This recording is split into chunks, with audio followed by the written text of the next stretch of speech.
Wales is a patchwork of diverse habitats, from rugged mountains, boggy moorland and marshy estuaries.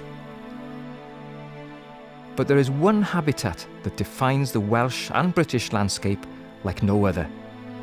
They are the largest semi-natural habitats in the UK, the leafy, green threads that have held the diverse Welsh countryside together for more than a millennia.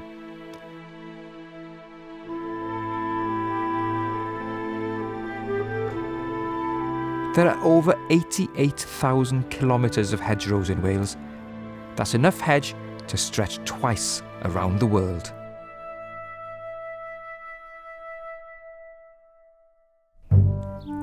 Hedges have years, said the old sooth, and every bush is something's booth. Silent as tombs, these creatures are so true. No gold, no gifts can subdue. The thoughts of 17th century Breconshire poet Henry Vaughan. They're absolutely culturally, they're very important, and historically as well. They're a real link to the past, a link to the people that worked in the countryside in the past and lived in the countryside in the past. Hopefully lamb a bit earlier, catch a bit earlier market, hopefully make a bit more money because the lambs will sell at a better time of the year when there's not a glut of lambs. Hedgerows have got other values. They act as carbon storage, they help with water drainage and things like that, which are just as important as in urban areas as they are out in rural areas. Although hedgerows form a lattice of habitat across large swathes of Wales, Wales has lost an estimated 25 to 30% of its hedgerows since 1945. Immediately after the war, there was of course pressure on increasing food production, making fields larger. Agricultural equipment got larger, tractors got wider, so sometimes narrow gateways and hedgerows were removed to make bigger unit fields. Looking at old maps, looking at old photographs, you can see there are far fewer trees in the landscape than there used to be. That there have been payments in the past to grub out your hedgerows to get larger fields. However, there are now efforts to arrest this habitat loss. With funding from Welsh Government's Nature Fund, a partnership has been formed with Keep Wales Tidy as its lead, alongside the Woodland Trust and the University of South Wales.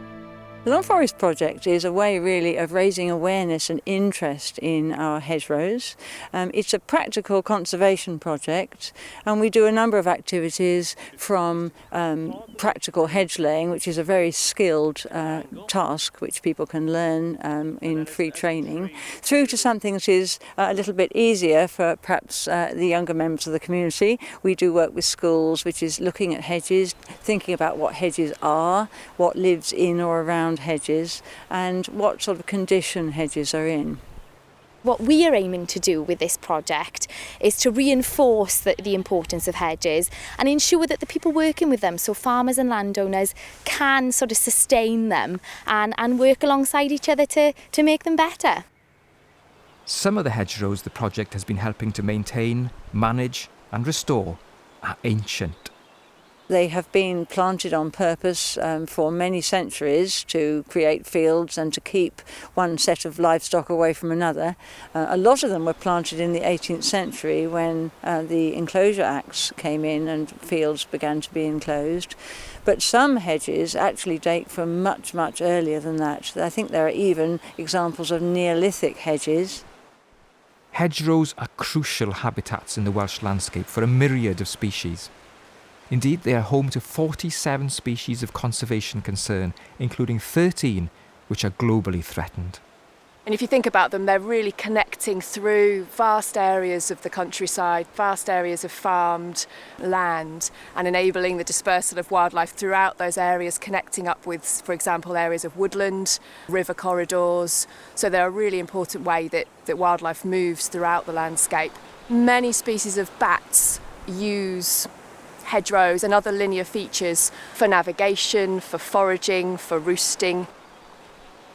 Dormice are classically a species that are associated with hedgerows and woodland habitats.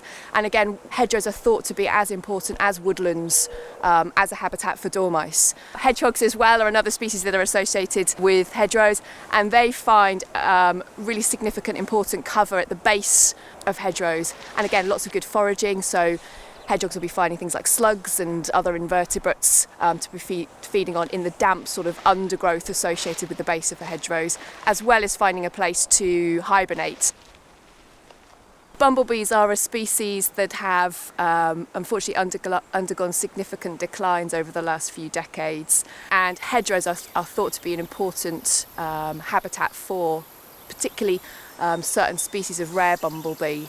Hedgerows, and particularly the margins associated with hedgerows, provide often quite a good diversity of flowering plants, and not just a good diversity, but a good diversity throughout the season that bumblebees are foraging, so right from sort of April through to September. In terms of nesting and feeding, a whole variety of birds, from typical woodland species such as, blackbirds, wrens, blue tits, great tits. They'll all find nesting and foraging in good, thick, shrubby hedgerows, which provide good cover, good safety from predators, as well as providing lots of insects and things to feed the young. The margin in particular of a hedgerow can be a very important resource and really is a sort of a relic of something that was much more widespread.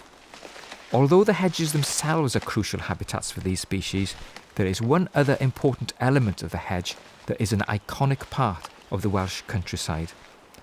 There are an estimated 1.8 million hedgerow trees in the UK. They are an important part of the hedge ecosystem and significant habitats in themselves. So we've got a lovely old oak here. We've got a row of hazel. In there's also a young ash. There's also a field maple. And if you think that there's 275 species of insects that will use oak as a food plant, there's 252 that will use hazel as a food plant, I think 111 that will use ash. So there's a whole habitat, both in each individual tree as well as in the row of hedges. Given that we only have 4 to 5% of our native woodland left in Wales, the habitat that hedgerow trees provide is hugely important, increasingly important. Not only are hedges an ubiquitous feature in our rural landscape, but they are also important habitats in the urban environment. As part of the project, the University of South Wales has been carrying out surveys in the grounds of Cyfarthfa Castle, which is in the centre of Merthyr Tydfil. There's only been a small deterioration in the condition of hedgerows across the whole area in the last 15 years, which is good news. However, what we have seen is we've seen loss of hedgerows, particularly through housing development on the outskirts of the towns and villages. Hedgerows in urban areas are just as important as hedgerows in other areas, such as in rural and farming landscapes, because they do provide a harbour area for wildlife species. But also they've got important community value, and a lot of people like to see hedgerows in the area because, particularly when they're well managed, it gives them a sense of place and an understanding of the landscape around them. If people understand the importance of these hedgerows, then they're more likely to be able to protect them and get them managed effectively. As well as providing important habitats for wildlife and connecting people to nature, hedgerows are also important in other ways. One of them being the prevention of erosion. If there's a big area without anything growing in it, the soil tends to get carried along by the water and goes into rivers and so on. So it can actually help to keep the quality of the soil in fields.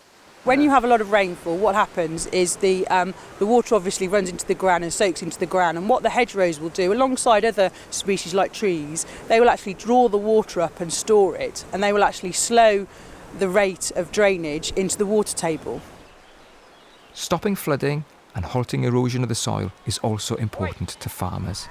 Indeed, hedges are essential to farmers in one crucial way. Big hedges, good hedges, a shade. It's like having a shed. The sheep will snuggle up under the hedge in on the cold, wet night, and you won't get the losses. Loads of lambs are lost from hypothermia, and if you can give any chance of protection, it's a benefit to me, isn't it? You save one lamb, it adds up. One lamb a night, it all adds up to significant savings over a lifetime of a hedge. Hedgerows not only help save lambs for farmers, but the management and maintenance of hedges is a tradition and skill in which many farmers take a great pride. I've been hedging since I left school. Hedge laying is an art, and of course there are all styles of hedging. We only want to go to the next county from Breconshire and you're into Radnorshire, where you've got a different style again in Carmarthenshire. I wouldn't like to see the skill of the hedging die out at all, because once you skip a generation it doesn't come back, does it? Management and maintenance has become a problem since World War II. As well as a 25 to 30% loss in hedgerows in Wales, it is estimated that fewer than 44% of today's hedges are in a favourable condition. Therefore, training and the passing on of knowledge is critical in reversing the decline. What we try and do with hedgerow management is to avoid the bird nesting season, really, and that runs, it does vary a little bit, but pretty much from March until August is the time when you want to really avoid doing much management at all on your hedgerows. It's good to cut your hedgerow once every 3 years if you can, just giving it a chance to grow properly.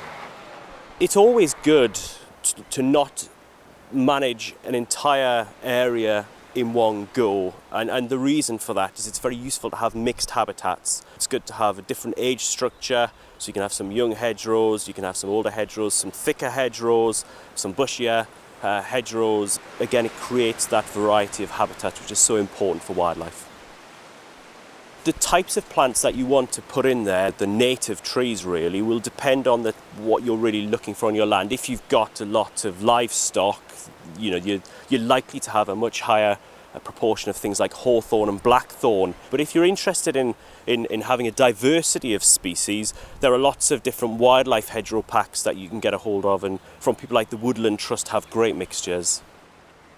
As well as teaching management and hedge laying skills, the Long Forest project has also provided farmers with support to plant new hedgerows. Saw an advert in the local paper for this Long Forest project, hedge and plants, contribution towards it. I thought that seems a good idea, and I could plant some new hedges. This field here was 2 fields originally years ago, and the hedges went and it ended up as 1 field. So what we've done, we've planted 250 metres of new hedging plants and trees down the middle of this field, and the field back as it originally was 2 fields. And I would say it would probably be best part of 50% contribution to the cost of the project. The project supplied me with the plants and the fencing equipment, and I supplied all the labour to put it all up. So it was a big contribution to the job, yes. According to the Woodland Trust, planting new trees is also a priority that cannot be delayed. HedgeLink UK has estimated that there are 1.8 million hedgerow trees in the UK, and also that a third of those are over 100 years old. So whilst it's good to have many older trees, because more species of animal will depend on those than on younger trees, we do need to keep renewing them. Many of our native trees are available from garden centres, but I would say always check that those trees have been sourced and grown in the UK, because there are many pests and diseases outside the UK that can be brought in on imported stock. If more trees are planted, hedges laid and maintained with the help from initiatives like the Long Forest project, we can all be more optimistic about their future. Lots of people who live in countries of the world that are too dry or cold or arid to have hedgerows really appreciate our hedgerows very much. The response that we've had has been really positive, and hopefully something that we can do again just to ensure we can sustain our hedges here in Wales. Imagine what it would look like if we didn't have any hedgerows, within Wales. How much more poor would we be?